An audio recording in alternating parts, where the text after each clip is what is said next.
I watched her laugh, as if I were the punchline to some private joke. "My bad," she said, still smiling. "It's kind of a close family thing." Her sister, her father, the small circle of relatives I'd spent so much to impress tonight, all joined in the laughter. Silver forks clinked over dry cake and tedious speeches, the kind of hollow formalities that were supposed to mask the cracks beneath. When I said, "I'll bring dessert tomorrow," I meant it.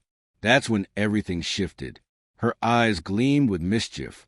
"Oh, you weren't invited," her sister giggled, pulling out her phone to show pictures. Tables elegantly set, speeches lined up, balloons already hung. My name was nowhere to be seen. No one glanced at me. Not really, not until I stood. I didn't say a word, just nodded once, then turned and walked out into the night. I passed the venue I had paid for, the smiles I had bankrolled, and drove home in a silence so calm it felt almost clinical, cold and calculating. It hit me then. They had forgotten who I was. We met in college. She was fire and charm, a wild force of nature. I was quiet and methodical, the kind of man people tend to underestimate. Together, we built a life on a foundation contrasting plans. Hers loud and impulsive, mine steady and precise. Together, we made sense. Or at least, I thought we did. I funded the wedding, bought the first house, paid off her father's medical bills. When she wanted to start a business with her sister, I signed a loan without hesitation. That's what real love looks like. Investment without a receipt, giving without question.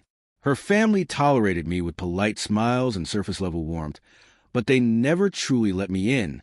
I chalked it up to tradition, to pride and personality quirks. "They're just old-fashioned," she'd say. "Not great with outsiders." But I wasn't an outsider anymore, or so I told myself. Then the slow unraveling began. Conversations paused whenever I entered the room. Texts were typed faster than I could read. Phone calls answered in the car, never at the kitchen table. I watched silent. That was my first mistake. It was the barbecue that shattered the illusion. I'd offered to bring dessert, assuming, foolishly, that I was expected. But when she left the room and the gathering turned into a carefully staged event, I realized this was no accident.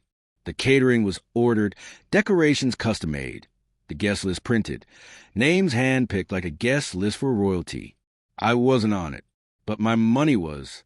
The venue deposit came from my account.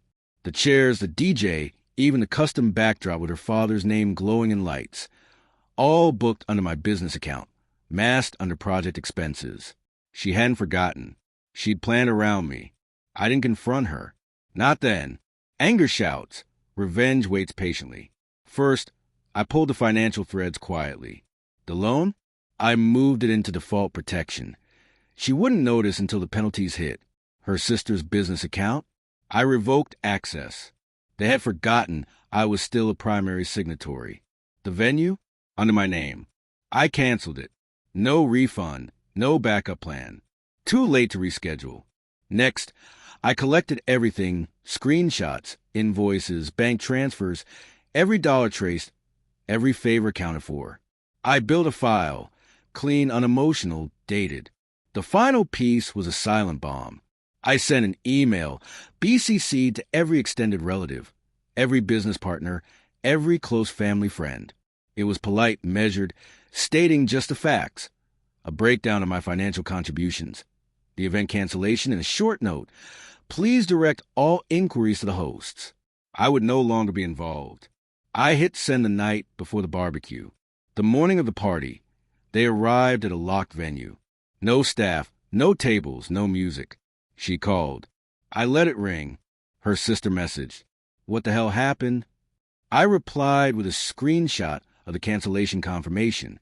One line beneath it, desserts off the table. Her father called, leaving an apologetic, confused voicemail. I didn't respond. He'd find the email soon enough. The guests trickled in, only to be turned away. No one had answers, but the whispers began. Didn't he pay for all this? They did the math, the same way I had. She came home that night, red-faced and rattled. You humiliated us, she spat. I looked up from the couch, remote in hand. No, I said calmly.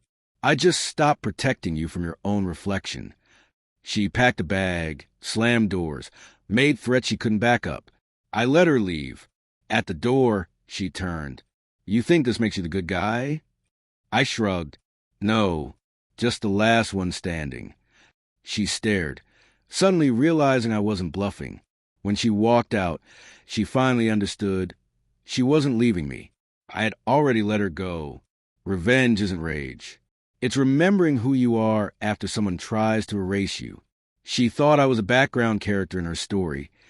The dependable one, the wallet, the afterthought. But I don't shout. I don't fight. I subtract. And when I remove myself, the whole thing collapses. Betrayal is an art. So is revenge. And I never forget dessert.